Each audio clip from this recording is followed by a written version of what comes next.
জুলাই জাতীয় সনদ বাস্তবায়ন ও জাতীয় নির্বাচনের আগে গণভোট আয়োজন সহ ৫ দফা দাবিতে রংপুর ইসলামী ৮ দলের বিভাগীয় সমাবেশ চলছে। এ নিয়ে আরো খবর জানাতে রংপুর থেকে সরাসরি যুক্ত হচ্ছেন সহকর্মী রেজাউল করিম মানিক।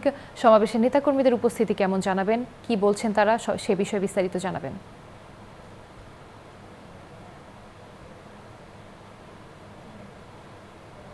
আরুবা আসলে লাখো জনতার ভিড়ে এই রংপুর কালেক্টরেট মাঠ মুখরিত হয়ে উঠেছে আজকের জামাত সহ এবং ইসলামী আন্দোলন সহ যে ৮ দল রয়েছে তাদের আজকের এই সমাবেশে কিন্তু বক্তব্য রেখেছেন জামাতের নায়েব আমির অধ্যাপক মুজিবুর রহমান, এছাড়া নায়েবে আমির এটিএম আজহারুল ইসলাম, এছাড়া ইসলামী আন্দোলনের যিনি অর্থাৎ পীর সাহেব রয়েছেন অর্থাৎ সৈয়দ রেজাউল করিম সহ খেলাফত মজলিস সহ অন্যান্য যে ৮টি দল রয়েছে সেসব দলের শীর্ষ নেতারা আজকে এই সমাবেশে বক্তব্য রাখছেন। তারা কিন্তু বলছেন যে এই সমাবেশের মধ্য দিয়ে তারা বলছেন যে ইসলামী Bashundhara public school and college 2026 শিক্ষাবর্ষে ভর্তি চলছে।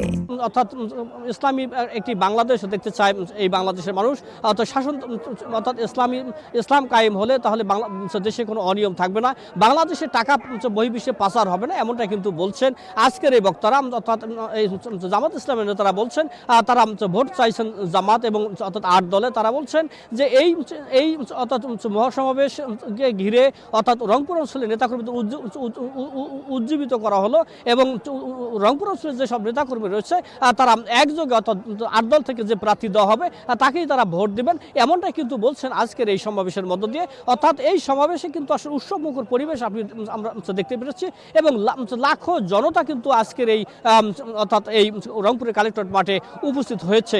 সকলের কিন্তু একটি চাওয়া, বাংলাদেশে অর্থাৎ ইসলামী শাসন ব্যবস্থা কায়েম। অর্থাৎ এই ছিল রুবা আমার কাছে রংপুরের কালেক্টরেট মাঠ থেকে সর্বশেষ।